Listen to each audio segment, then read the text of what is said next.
Okay, Anthony, so I've worked through the machine. I've changed the reel motor. There was issues inside with signal passing through for the repro.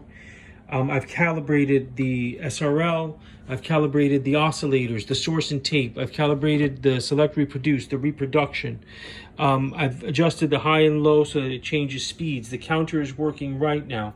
Rewind and fast forward is working, and the tape is playing at the correct pitch, which is accurate to this MRL tape, which I'm using to calibrate. So let me show you everything thus far. There's going to be another video that will include the record cal, but I have to change tape, so that's going to be a separate video.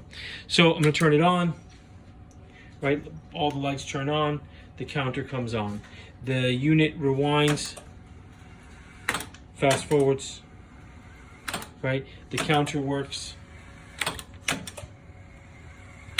right? The SRL is the standard reference level. I'm going to leave that there and I'm going to explain to you why that is, and that's been calibrated.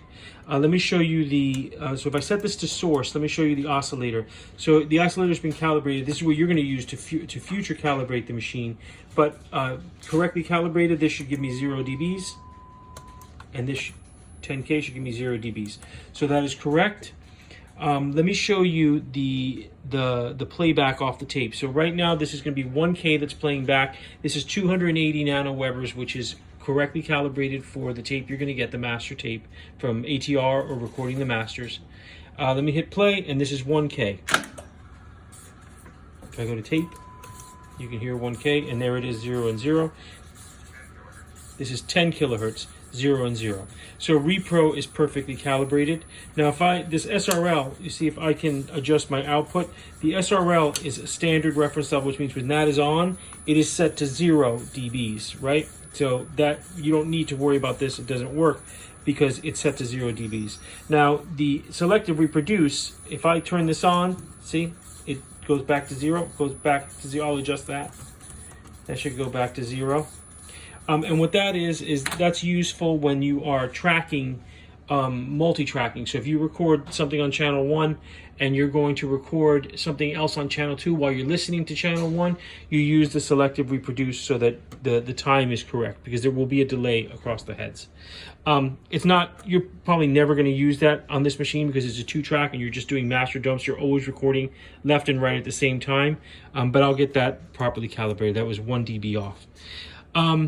So let me show you the high speed. This is right now we're running at high speed. You see, that's low speed. Okay. And then the two reel sizes, large and small. What that is for is when you're using a large reel, you can pop it out and it's going to have more tension. It's going to have more pull. The motors are going to drive a little more because the reels are heavier, but you know, I tend to leave it in small. These are very strong motors. It runs better, I feel, in small all the time. If you have to leave it in any one, that's how I would leave it. It also, when you fast forward, or let's go to rewind, the cue is also working. You'll be able to, well, you may not be able to hear it because the frequency is too high.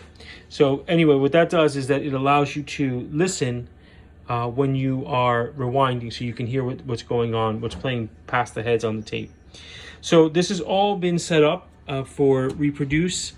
I'm going to do another video now that is going to show the record cal. One last note, I cleaned everything. This was really gritty and dirty. I have a picture of all the Q-tips. I think it was 5 or 6 Q-tips that were jet black, filled with, you know, film tape residue that had accumulated across all the guides.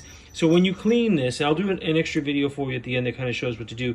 You got to clean all these guides. This guy, this guy, this guy, this guy, the capstan, this guy, the head, this post, the head, this guide, this head, this post, the erase head, this post, and this guide over here. You got to clean everything, and that's constantly. This is like your new life now. You're going to be cleaning tape machines all the time.